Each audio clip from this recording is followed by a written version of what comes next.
বাংলাদেশের দক্ষিণ অঞ্চলের একটি অদ্ভুত সুন্দর স্থান যেখানে প্রকৃতি তার শোভা ছড়িয়েছে। এটি হলো বরগুনা জেলার তালতলী উপজেলায় কুয়াকাটা সমুদ্র সৈকতের কাছাকাছি অবস্থিত। এই অঞ্চলটি আমাদের জন্য একটি স্বপ্নের মতন অভিজ্ঞতা তৈরি করেছে। পুরো বিষয়টি দেখতে ভিডিওটি পুরোপুরি দেখুন, তাহলে এমন সুন্দর একটি জায়গায় আপনিও ভ্রমণ করতে যেতে পারেন যে কোনো সময়। বরিশাল থেকে আমরা এখন তালতলী উপজেলার উদ্দেশ্যে যাচ্ছি। এখন আমরা যে সেতুটিতে দাঁড়িয়ে আছি এটি হলো পায়রা সেতু। পায়রা সেতু বাংলাদেশের দক্ষিণ অঞ্চলের একটি গুরুত্বপূর্ণ সেতু যা বরিশাল এবং পটুয়াখালী জেলার মধ্যে সংযোগ স্থাপন করেছে। এটি আমাদের যাত্রার একটি উল্লেখযোগ্য মুহূর্ত, কারণ এই সেতু পার হওয়ার পরই আমরা তালতলীর দিকে এগিয়ে যাব। আমরা এখন এসেছি তালতলী উপজেলার একটি জায়গায়। এটি হলো অভয়ারণ্য। এই জায়গাটি স্থানীয় মানুষের কাছে পরিচিত শুভ সন্ধ্যা বীজ নামে। এটি প্রকৃতির এক নিখুঁত দান, যেখানে প্রাকৃতিক ভারসাম্য অক্ষুণ্ণ রয়েছে। এখানে আসলে আপনারা কুয়াকাটার থেকে সুন্দর একটি ফিল পাবেন। জায়গাটি একদম মনোমুগ্ধ পরিবেশ। এটি এমন একটি জায়গা যেখানে প্রকৃতি নিজেই সুর সৃষ্টি করে।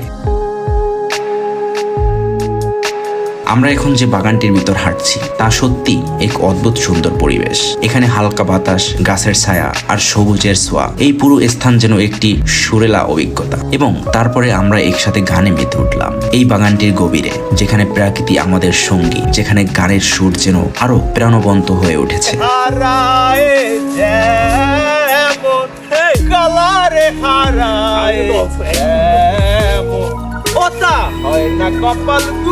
আমাদের কণ্ঠের সাথে মিশে গিয়েছিল এই জায়গাটির শান্তিময় পরিবেশ, যেন এই বাগানটি আমাদের গান শুনছিল। এখানে আমরা অনুভব করছি যে প্রকৃতি শুধু সুর সৃষ্টি করে না, সে আমাদের ভিতরের সুরগুলোও ফুটিয়ে তোলে। এই বাগানে একত্রিত হয়ে আমরা যে গান গেয়েছি তা সত্যিই সুন্দর ছিল, কারণ আমাদের গান শুধু একটি সুর ছিল না, এটি ছিল প্রকৃতির সঙ্গী।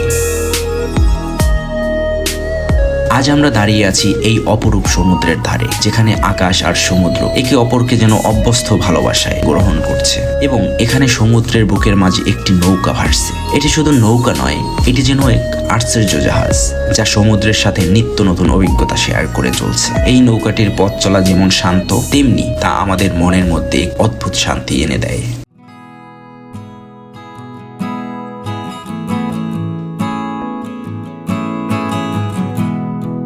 এখানে আমরা দুটি নৌকার জেলেদের সাথে কথা বলেছি। তাদের জীবন কেমন চলছে, তারা কেমন আছে, এই বিষয়গুলো জানার চেষ্টা করেছিলাম। দূর থেকে আমরা তাদের পরিস্থিতি জানতে চাচ্ছিলাম, আর তারা আমাদের তাদের দৈনন্দিন জীবন সম্পর্কে অনেক কিছু জানালো। তারা জানান জীবিকার জন্য কঠোর পরিশ্রম করতে হয়, কিছুটা সংগতিপূর্ণ ও শান্তিপূর্ণ জীবনও কাটাচ্ছেন।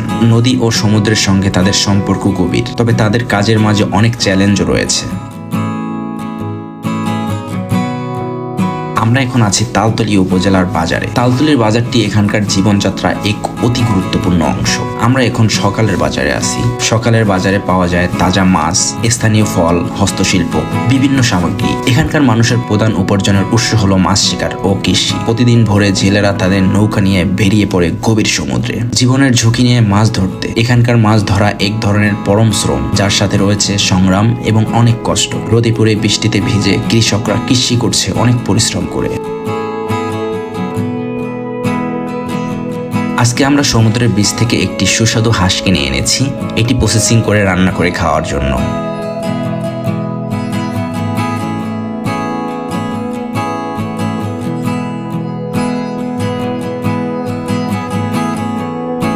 তালতলী থানা, যা দেখতে শহরের তুলনায় অনেকটা গ্রামীণ পরিবেশের মতো। এখানে এখনো প্রাকৃতিক পরিবেশ এবং খোলা আকাশের ছোঁয়া রয়েছে। থানার ভিতরে এক চমৎকার দৃশ্য, যেখানে থানার ভিতরে ধান খেতে ধান চাষ হচ্ছে এবং এক কৃষক ধান কাটছে, আর পুরো এলাকা যেন এক অনাবিল শান্তিতে ডুবে রয়েছে।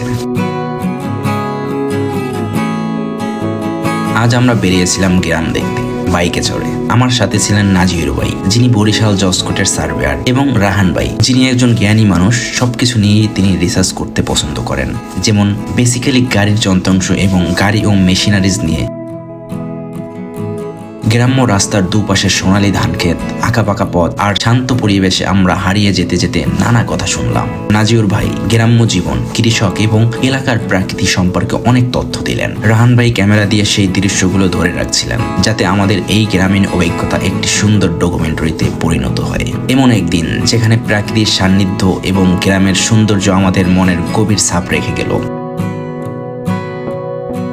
আজকের যাত্রা ছিল একদম অন্যরকম। আমাদের সঙ্গী নাজিউর ভাই পুরনো মডেলের বাইক নিয়ে বেরিয়েছিলেন, কিন্তু যে স্টাইল ও ভঙ্গি তাতে মনে হচ্ছিল যেন সুলতান সুলাইমান বাইক চালাচ্ছেন। তার পোশাক, হাঁটা চলা সবকিছু যেন একদম রাজকীয়, তাও আবার গ্রামের সরল পথ ধরে। শুনেছিলাম স্বাধীন বাংলার শেষ নবাব আলীবর্দী খানের নাতি, ঘসিটি বেগমের বোনের পুত্র, কিন্তু আজকের দিনটা যেন সে নিজেই নবাব নাজিউর খাঁ হয়ে উঠলেন। মুকুটবিহীন মাফলাটালা এক সম্রাট।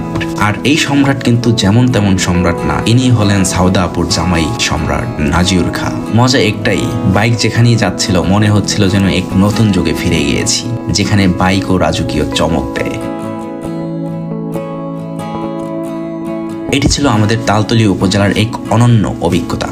এখানকার প্রকৃতি, স্থানীয় জীবনযাত্রা আর মানুষের আন্তরিকতা আমাদের মনে চিরকাল থাকবে।